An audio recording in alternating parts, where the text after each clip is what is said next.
Hello and welcome to Dialogue. On the sidelines of a regional summit, Chinese Premier Li Qiang met with new Japanese Prime Minister Shigeru Ishiba, highlighting efforts to keep China-Japan relations on the right track. Known for proposing an Asian military bloc similar to NATO, Ishiba played down the idea in his first overseas trip. Still, how much change can we expect out of the new Japanese government? How will Ishiba handle Japan's relationship with China, its largest trading partner, amid increasing military alliance with the U.S.? And what are some of his domestic challenges as he dissolved Japan's lower house of parliament about a week after him taking office? Join us for our discussion today, live from Beijing. I'm Xu Qinduo.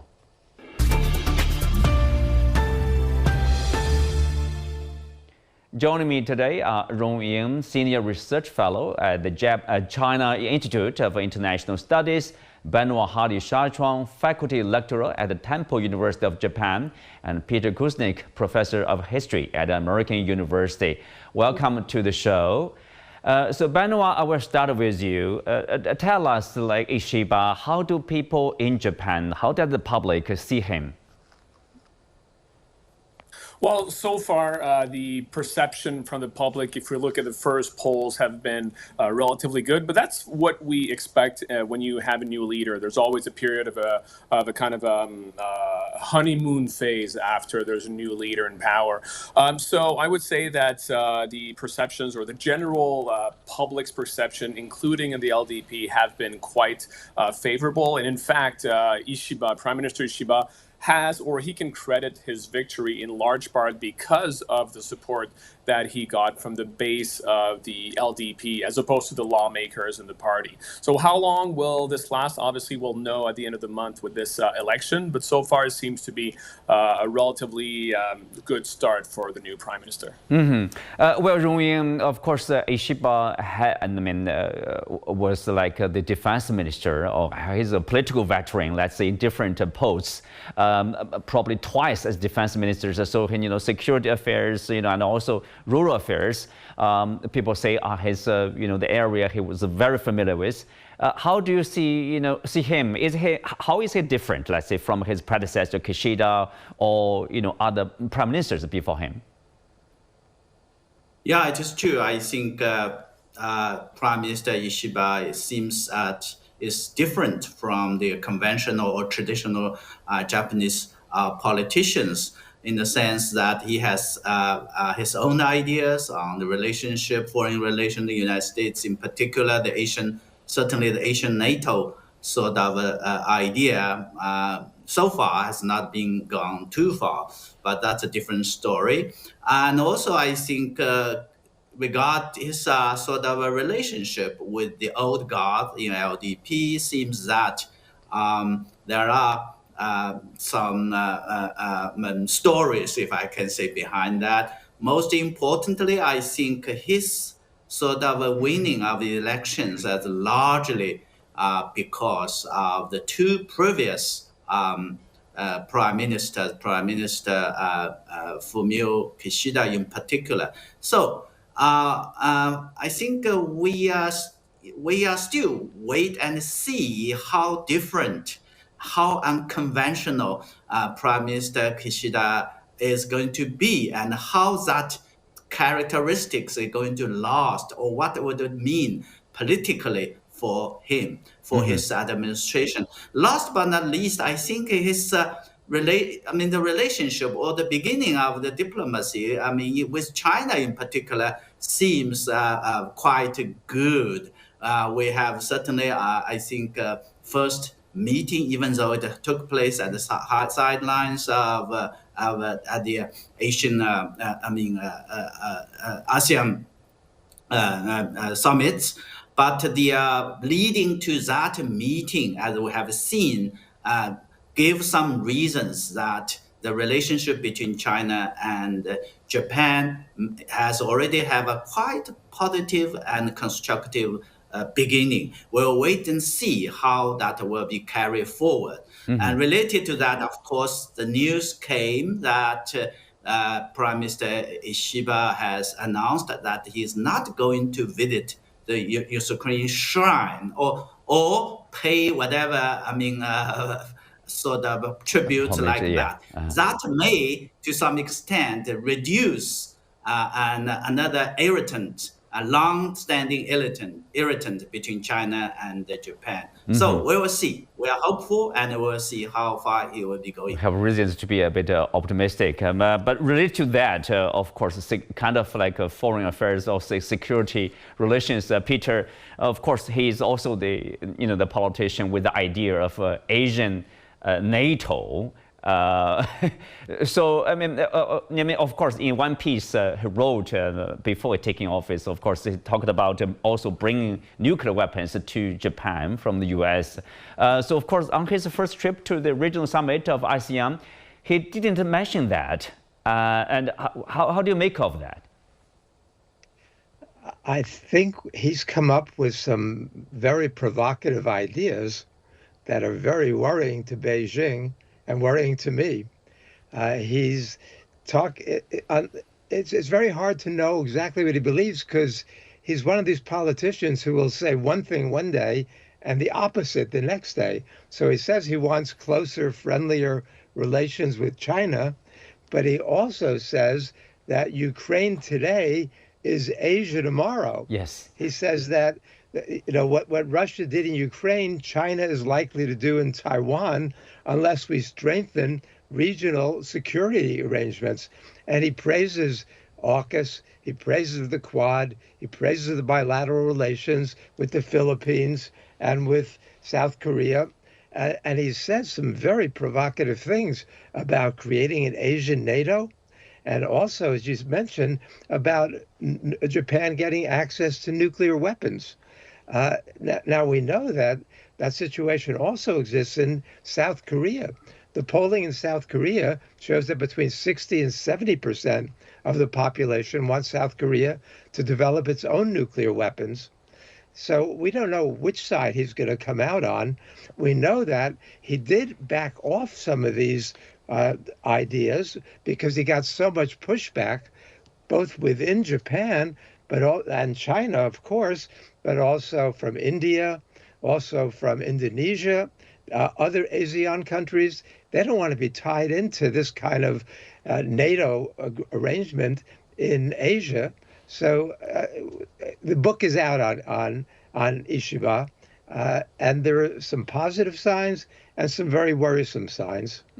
Obviously, his idea is not that popular, or let's say there's a lack of enthusiasm either from Washington or from New Delhi about a new Asian NATO. What's the rationale, behind this lack of enthusiasm, support from India and the U.S.? Well, India has tried fiercely to maintain neutrality, even though it's had a lot of tensions with China. It also gets most of its weapons from Russia, has refused to come out against Russia on Ukraine, and now it gets so much inexpensive oil and gas from Russia. So they want to be neutral. And the United States is not clear what the United States thinks about this Asian NATO idea. Some of the official spokesmen have come out against it recently, but there are also a lot of people in the United States in top positions who are very, very hawkish toward China.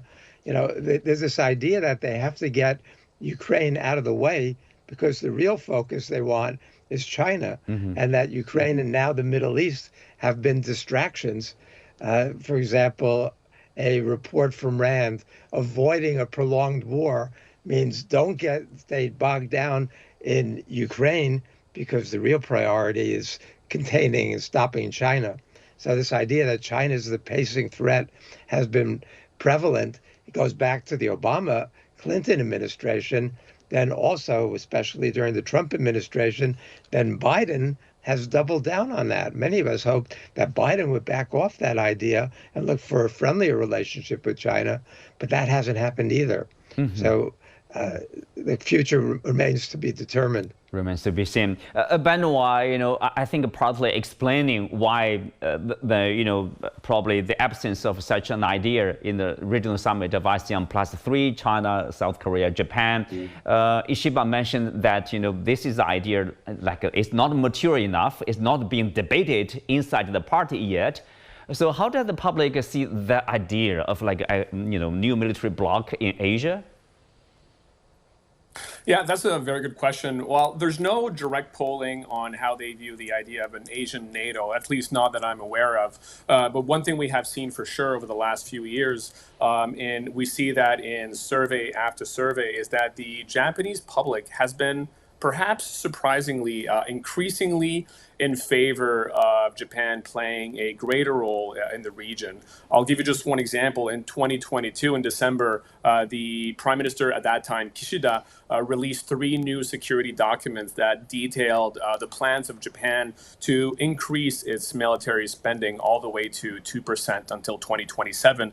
Now, for a lot of people, that might have seemed like it's a departure from the Japanese more exclusively defensive foreign and defense policy approach. So that might have been seen by a lot of people as a break, but the Japanese public a majority of them have been supporting that. So it's possible, although, like I said, we don't have direct polling on Asian NATO, that the Japanese public might be in favor of this. There is still a little bit of reluctance towards Japan being like too assertive, but generally speaking, as far as Japan being an important actor in the region when it comes to foreign policy and defense, this is something that most people are behind. But of course, it's not necessarily the same in the rest of the region. Like Peter was saying a minute ago, there's a lot of uncertainty, concern in the region over this idea. And this is why, since Ishiba has been the prime minister, he hasn't talked very much about that because, of course, China's not happy with this idea, but it's not only China, even ASEAN as well. ASEAN members, the 10 member states, are for the most part not very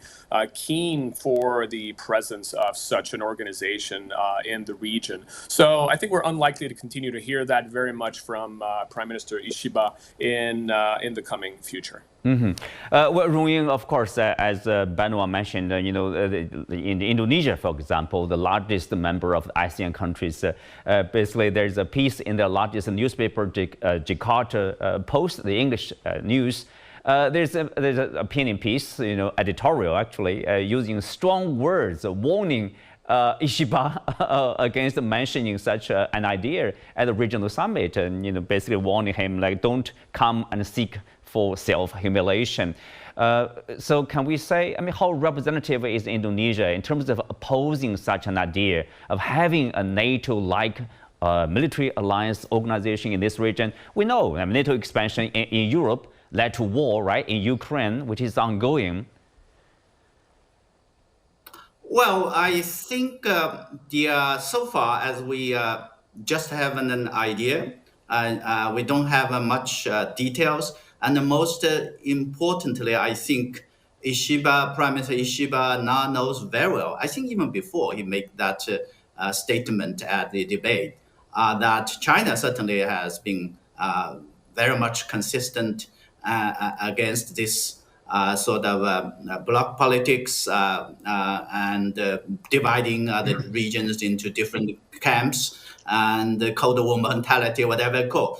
And the ASEANs, as you rightly said, that Indonesia and others, they also don't want to be compelled to take sides with different camps.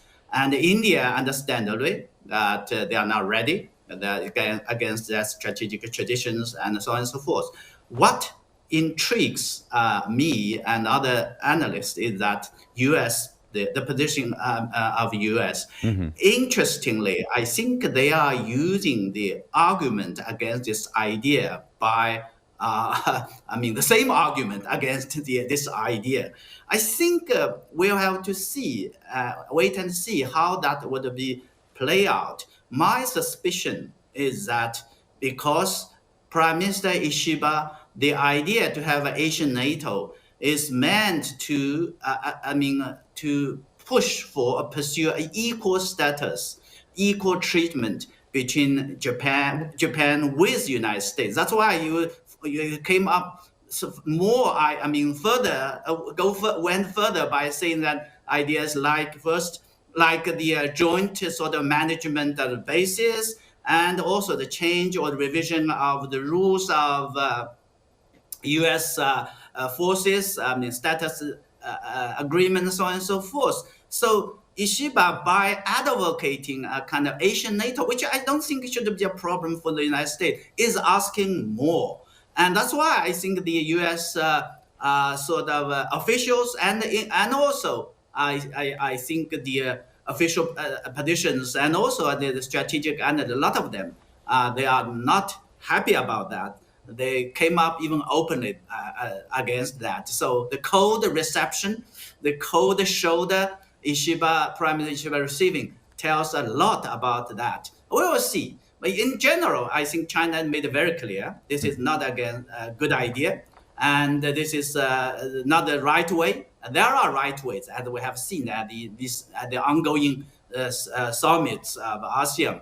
And the region, I mean, the past decades, enjoying that peace, stability, and prosperity is because of the efforts, joint efforts by the region and the extra-regionals as a whole. Asia, ASEAN at the center, ASEAN-led sort of regional architecture, open, inclusive, and more balanced. That is, of course, what the region is working for. Mm-hmm. Well, Peter, if you look at the recent Japanese governments, former Prime Minister Shinzo Abe, for example, he reinterpreted the Japan's pacifist constitution, to basically use the military power force in the event of the U.S. is under attack, for example. Newly resigned Prime Minister Kishida, as Benoit mentioned, about laid plans to upgrade and expand Japanese military, raising the expenditure to 2%. Do you think the idea of having, reducing depending on the U.S., increasing the, say, the military power of Japan or, Asian NATO sort of, the idea is a continuation of the Japanese policy or the trend? Yeah, we've seen this with Abe, especially, then Kishida. We had some hope for Kishida, partly because he came from Hiroshima. There's an irony in Japan talking about getting access to nuclear weapons now. It was just announced that Nihon Hidankyo won the Nobel Peace Prize. That's the Japan Organization of Atomic Bomb Survivors. For years, I've been nominating them for the Nobel Peace Prize. This year, I didn't nominate them because I was too busy. And this year, they just won. It just was announced. So they've been leading the movement against nuclear weapons at the same time that the new prime minister is talking about the United States sharing nuclear weapons. But what we've seen in recent years is Japan becoming more and more hawkish, more and more militaristic. Especially under Abe, there was an attempt not only to whitewash history, but also to eliminate Article 9 from the Japan's peace constitution. And while the public has resisted efforts to eliminate Article 9, the Japanese government has effectively done so while the Article 9 is still on the books. So, as Benoit mentioned, not only are they increasing military spending, they're doubling military spending. And Ishiba talks himself as being a military or defense otaku, which means nerd in Japanese. And so he's very fixated. If you look at this new cabinet, they've got 4 former defense ministers in the new cabinet. If you look at Ishiba's foreign policy advisor, Kawakami, is very, very hawkish, talks a lot about the relationship between Japan and the Philippines, which has been upgraded. The United States has already talked about placing a NATO liaison office in Tokyo, but it got rejected. But they wanted to do that. So even though publicly they're saying one thing, they're very happy to see Japan's newly espoused militarism. The U.S. is setting up a new defense command in Japan. And so when Ishiba is talking about Japan sending troops and having bases in the United States. It wants a more reciprocal relationship. And part of it is that they're very concerned that Donald Trump will win. And that's part of the reason why South Korea and Japan want their own nuclear weapons, because nobody knows what Donald Trump will do in terms of alliances. In the past, he's criticized those countries for not spending enough on their militaries and saying that effectively they're on their own if they don't do so. So there's a lot of uncertainty right now in the United States, in Japan, and much of the world, because the world, as we know, not only in the Middle East and in Ukraine, but in the Pacific is very, very tense these days. Mm-hmm. A lot of uncertainty. Let's take a look at China-Japan relationship. Rong Ying, in a meeting between the Chinese Premier Li Qiang and, of course, Ishiba in Laos, Li Qiang noted that the two countries should jointly safeguard the stability of this, the flow of industrial and supply chains and the global free trade system. And he also mentioned about, the relationship is at a critical stage of improvement and development. How does the Chinese side see the new government? And is there anything China is pursuing or is doing to help build a stronger, probably, base of the relationship? I think from Chinese perspective, the Chinese government certainly is very much looking to work with the new government, new administration, Prime Minister under Prime Minister Ishiba, for a stable, constructive relationship. That is a kind of a formula. That is kind of an idea that has been worked out with the previous administration, Prime Minister Kishida.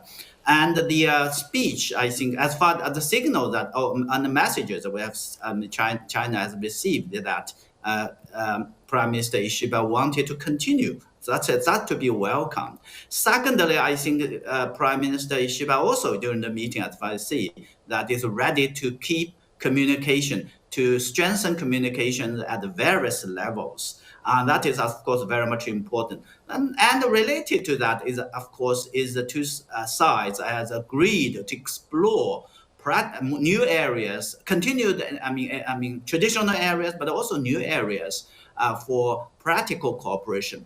And remember, all these issues that have been discussed, explored, but unfortunately have not been followed through. So I think the Chinese and also Japanese, with the new government in place, would like to continue to follow through. That is also very much important in terms of economic trade.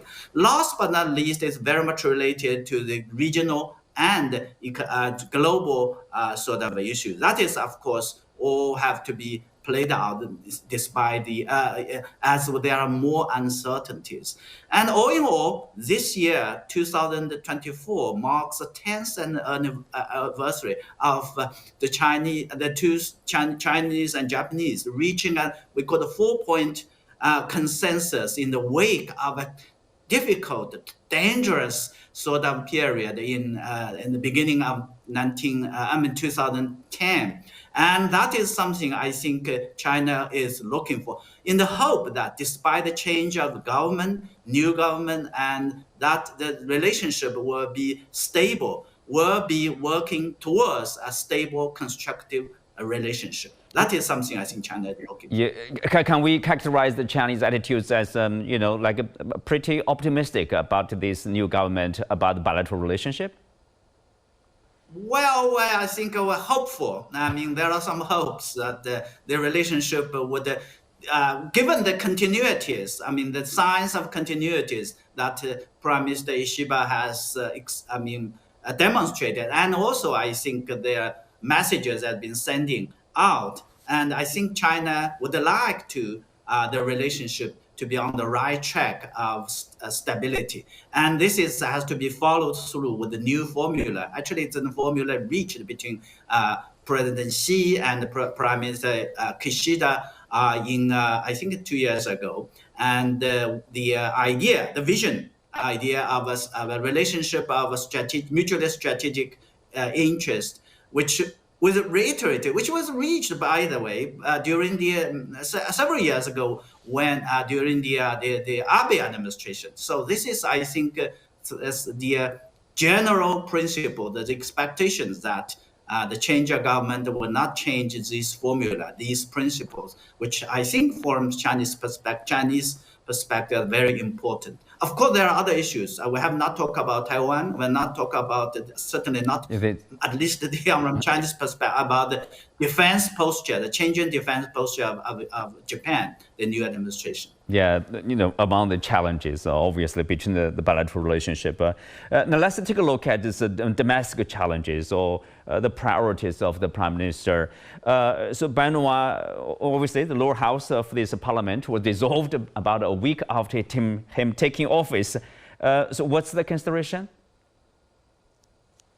Well, there's a few reasons, but as I mentioned at the beginning of the program, I think Prime Minister Ishiba wants to take advantage of this kind of newness effect, if you will, the novelty and the bump in popularity that usually happens when you have a new leader. So that's why probably he has called for a snap election as quickly as he did. That's very rare to see a prime minister do that as quickly as he did. So it's going to be very interesting to see where the election goes on October 27th. I think it's at this point, it's likely that his party will win again the election. If we look at early polls, the LDP is leading by a significant margin, the opposition party. So, but Prime Minister Ishiba is going to face a slew of challenges in the next few years if indeed he is elected at the end of October. He has to clean up the image of the LDP. There's been quite a few scandals in the last few years. He has to regain the public trust. The economic situation requires quite a bit of work as well. So he doesn't lack, there's no lack of items on his personal political agenda over the next couple of years. Mm-hmm. How much do we know about his priorities? I mean, if he gains like a much stronger mandate, for example? Yeah, so his priorities, if we look at the speech that he did, his first speech in Parliament as Prime Minister, he spoke a lot about, first of all, regaining the public trust because of all the scandals that rocked the LDP in recent years. But really, it's about redressing the economic situation. Inflation is continuing to hit Japanese households. Boosting household income is one of the main priorities that he has set forth. Delivering also wage increases, even though, of course, it is the companies in Japan ultimately that deliver these wages. The government still can play a role in creating the conditions for these wages to be increased, because really it's been quite stagnating over 2 or 3 decades. So as far as how much of a different approach will he have towards the economy, that remains to be seen. But really the economy, I think, and in terms of defense, of course, which we have spoken abundantly about today, these two are really going to be the two main priorities of his new government. Mm-hmm. Well, Peter, overall, I mean, of course, we don't know much yet. This is a new government. Do you think Ishiba as the new prime minister, is that a plus to the regional security or minus? I really don't know yet. You look at him, he comes in with a weak hand. His popularity, his approval rating is around 50%. Usually when a new prime minister comes in, he's got much higher approval ratings. He also comes in with a divided party. He ran against Takaichi-san, and she was a super hawk. And the fact that he defeated her gives some credence, I think, to what Rong Ying was saying. So they didn't want to go with the super hardline hawk. They went with seemingly more moderate, but a lot of the things he says are even more hawkish than what she was saying. But the party's divided, and the people he put into positions are all from the anti-Abe faction. There's still a very strong faction within the party leadership who wanted Takaichi, who was a disciple of Abe's. We also look at a couple other things. His main foreign policy advisor, Kawakami, is very hawkish. Okay, and we have to stop there. With that, we conclude today's show. Many thanks to our guests. You can also watch us on the CGTN app on YouTube. I'm Xu Qinduo. Thanks for being with us. See you next time.